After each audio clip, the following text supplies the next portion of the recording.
Hey guys, so I just got back from seeing The Fault in Our Stars. Last week gave a chance for people to give me suggestions of what movie I should review next, and I got no response. So I decided to go with this, mainly because I gotten a couple suggestions before where people have told me that I should do more romantic movies, and usually those kind of movies are not my thing, but this movie has been getting good reviews, really good reviews since it's came out, and I've heard some really good things about it. Even though going in, the trailers never really did anything for me. I really had no interest other than until people actually started telling me it was actually pretty good. That was only when I kind of started getting curious. Even like I said, even people that were like me that going in didn't have high expectations about it, thought it was really good. And you know what? Even though this movie is not my type of, not my thing. Usually I don't care for these movies. This movie is really good. I'm not gonna lie. I I might be having to turn my man card in, and that's I don't know if there is such a thing as a man card, but whatever. But honestly, I am not gonna lie. I bawled like a baby in this movie. I had tears in my eyes a lot, especially towards the end, and that's really I can't believe I'm admitting that on YouTube. But you know what? This movie was really good. I was really invested in this and in the characters and everything else. Um, that shows you how good of a movie it is. I mean, I didn't do that during like any Nicholas Sparks movie.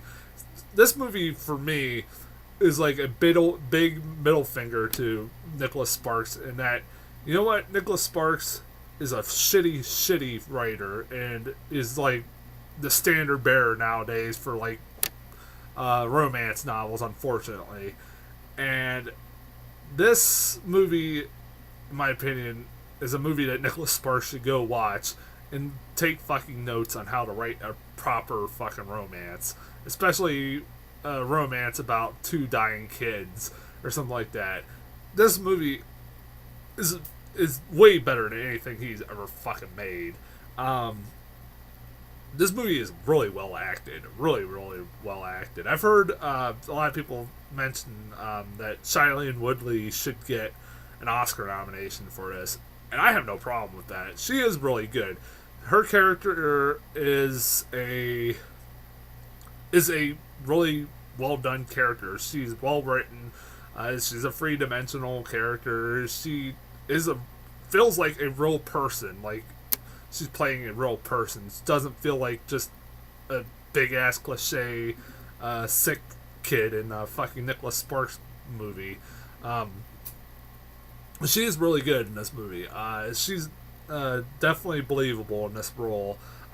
This is the second thing I've seen her in. The only other thing I've seen her in was The Descendants, and I liked her in that. So I know she's like got a big future ahead of her. She's in a lot of fucking films. I know she was supposed to play Mary Jane in the next Spider-Man, but I don't know if she is or not anymore. Honestly, I wouldn't mind seeing her play that role. Some people say no, but I honestly I don't think she might do something. She might be I guarantee she could be a hell of a lot better than Kristen Dunst.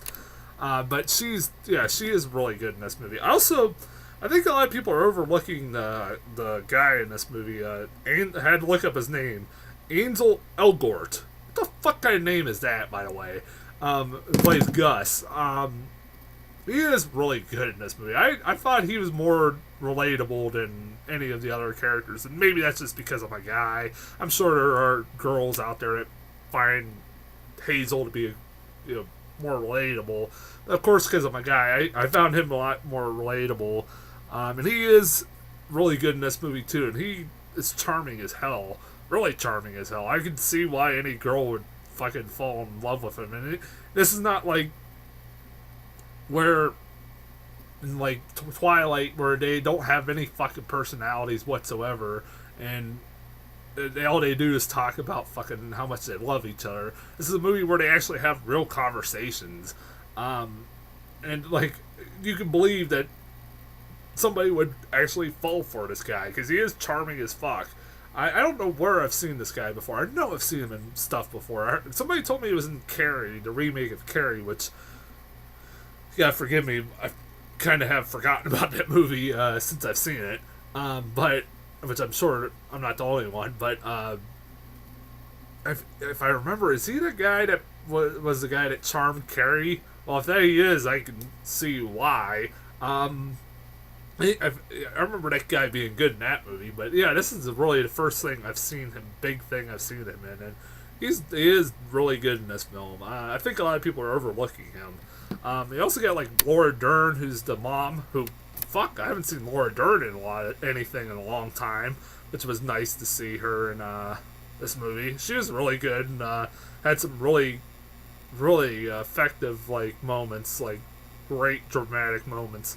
Particularly that heart-wrenching scene where they show a flashback of when Shailene Woodley is 13 and looks like she's about on her deathbed, and Laura Dern's telling her it's okay just to go, you know, to basically just tell her it's okay to die. It's a really heart-wrenching scene. There's a lot of heart-wrenching moments in this movie. God damn, this movie is sad. Also, I didn't know that Willem Dafoe was in this movie. Willem Dafoe was the other notable performance in this movie, and that he, well, if you don't know, he plays the author that Shailene Woodley's character, Hazel, really adores. She keeps reading this book and her and Gus both read this book that all I know is about a girl. It's about a girl who has cancer, and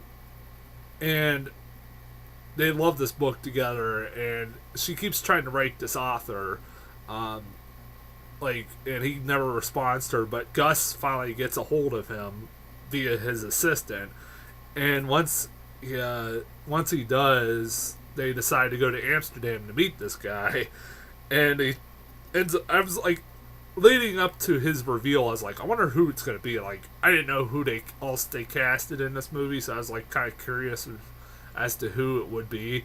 And it ends up being Willem Dafoe.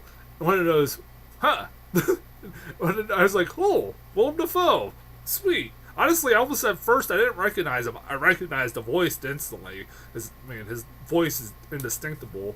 But he plays a real fucking asshole in this movie. Wow, what a shock. Willem Dafoe playing an asshole. And he's really good in this movie. In the short scenes he's in, he's really good. He's a drunk asshole who just basically insults Shailene Woodley. It's horrible. It's a really horrible scene. But he is really good in the short scenes that he is in. Also, I did like the kid who played Gus's blind buddy. The guy who has a glass eye because he has cancer behind his eyes or something like that, a tumor behind his eyes, or I don't know. And he had to get a glass eye for one, and now he's getting for another, and so he's gonna be about to be blind, and then his girlfriend leaves him right before his second eye surgery, which is fucking awful. Does have a great payoff though. He gets to throw eggs at her car, which is pretty funny. I mean, I would do the same thing. It kind of did remind me. That storyline kind of reminded me of like that movie 50-50 with Seth Rogen and Joseph Gordon-Levitt, which I thought was a better movie than this movie, but I still like this movie. I think that movie was a little bit better. But this movie is, I'm not discrediting this movie whatsoever. That was a really underrated film in my opinion. 50-50. You haven't seen that movie, go see it. Especially the performance by fucking Joseph Gordon-Levitt. But yeah, that kid I thought he was pretty good. He was he wasn't a typical buddy you see in these kinds of movies where he's the comic relief. He's a genuinely pretty good character, fleshed out character. Also, yeah, one thing I really love about this movie is that it doesn't sugarcoat things. It shows the ugliness of cancer. It doesn't like just kind of like I said sugarcoat the effects of cancer that it has on people, and like you know, it shows some of the brutalness about cancer, especially towards the end. Oh my God, like what's going on with the guy towards the end, like the fucking infection that he's getting. Oh God, that was, I don't know what the fuck was going on there, but that didn't look pretty. Fucking damn. Yeah, it doesn't sugarcoat. And Shailene Woodley's character basically says that at the beginning. That this is not one of those stories where we sugarcoat all the sadness and everything else. No, they don't. I'm glad they didn't. It's a pretty realistic portrayal of like what people with cancer go through, and it's sad. Because I've known a lot of people that had cancer, and some of them are not with us anymore. And of course, this movie hits close to home for me. Yeah.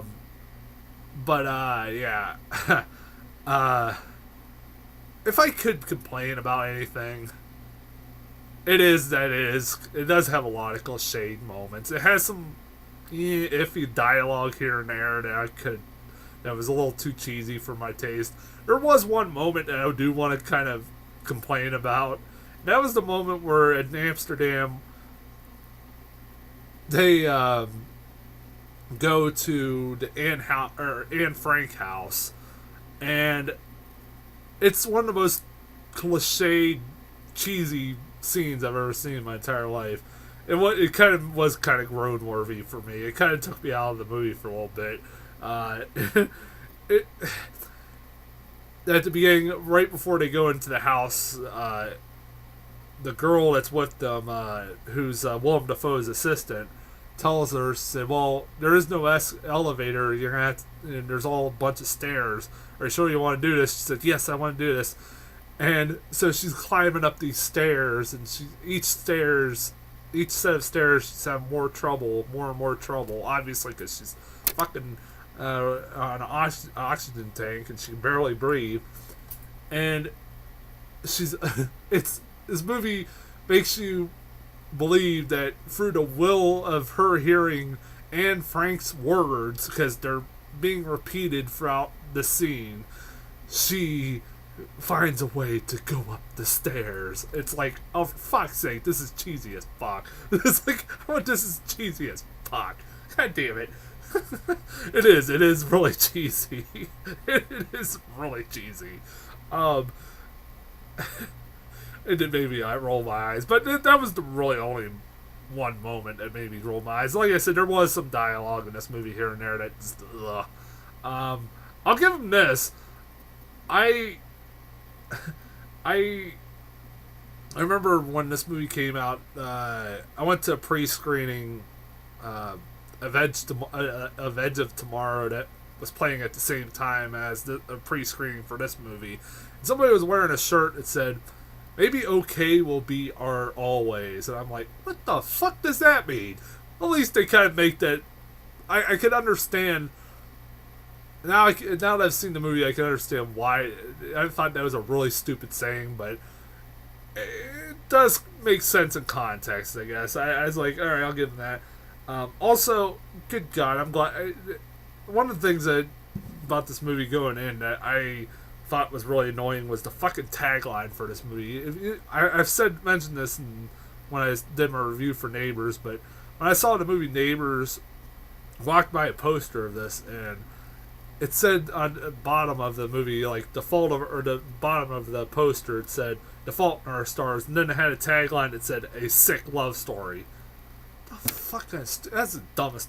Seriously, that is like the worst tagline I've ever seen. But despite that fact, this movie is really good.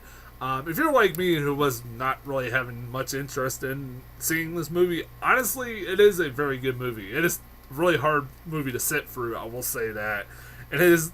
I kind of now want to go watch something happy because I was depressed after watching this movie. It is very depressing. It's very sad. It doesn't have a very happy ending. Doesn't really have one.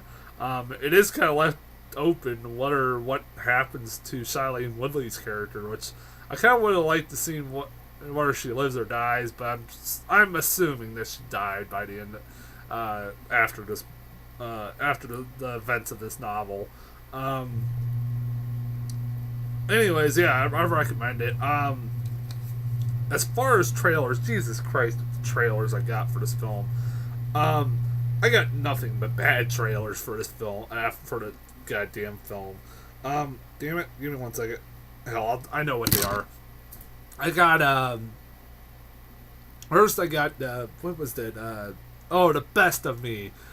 In a movie that's like a big middle finger to Nicholas Sparks, how ironic is it that we get a fucking trailer for a new Nicholas Sparks movie? It's basically just shows like this younger couple that fall in love with each other but somehow get separated from each other. Then years later, they end up becoming James Marsden and Michelle Monaghan, two people that deserve a hell lot better than this. Being this piece of shit. And they rekindled their relationship. Fuck off. I'm not watching fuck Nicholas Sparks. That's a whole rant I could go on. He's a very talentless fucking writer. And I think my anger towards him is made worse by the fact that my sister loves him. My sister, just to like kind of give you a hint how much she loves this guy, she loves his books, reading his books since she was a teenager, and she now lives in North Carolina, and she only lived in North Carolina because she loved the way that North Carolina was described in his books, and that she wanted to live there after reading his books. And she's gone to every I only know that he's made a new book when she because she has every book of his. Every new book that he comes out with, she has. She goes to a book signing every time. But she has a million pictures with him. I heard he's a really nice guy, and I'm sure he is, but fuck off, I hate him as a writer. And I wonder who dies in this one. Somebody has to die in every one of his fucking stories. We all know that. Don't tell me that they don't. Then I got fucking Step Up All In. Only seen the first Step Up. I hated the first Step Up. This looks just as bad. It looks just, oh my god, the acting in this trailer was horrendous. Really bad. I mean, wow. I've seen better acting in a fucking high school play, for God's sakes. Seriously, the acting in this trailer was terrible. And then I forgot that this movie was being made. And there was a good reason why I forgot this movie was being made. They're making a Ouija board movie. Seriously, there's a Ouija board movie. I got the trailer for it. I forgot there was, again, if you don't know the story, is that, like, a few years ago, they were planning all these board game based movies, like Battleship, Monopoly, Ouija, I forget what else. I don't fucking remember what else. Candyland, there you go. And then, like, after the failure of, like, Battleship, they ended up making none of them. The only one that actually intrigued me was that Ridley Scott was making a Monopoly movie. That kind of made me, like, wonder, like, okay, that might be interesting, but no. He got a Ouija board movie, and fuck off. And it's being produced by Michael Bay, which is going to be Platinum Dunes. The only person that's recognizable in this movie was the girl who played Emma on Bates Motel. The girl has cystic fibrosis on its show, if you have seen the show. And she's the lead in this. And it looks bad. It looks really, really bad. Nope. Anyways, yeah, so go see The Fault in Our Stars. Definitely do. It is really good. I'll be back next week with... I'd have no idea what the hell I'm going to be back next week. This week and next week, I'm not sure. This next week and the week after that, I'm not sure what I'm going to be seeing. I won't be doing a pre-screening until the release of Dawn of the Planet of the Apes. But until then, I am not doing any more pre-screens. I'm not doing one for fucking Transformers. I don't know if I'll be seeing maybe I'll see Transformers. At this point, I've seen all those fucking films, so I might as well watch the next one, even though I don't like them. So yeah, I don't know. Maybe I'll have a review for Transformers. But until then, I'll see you guys later.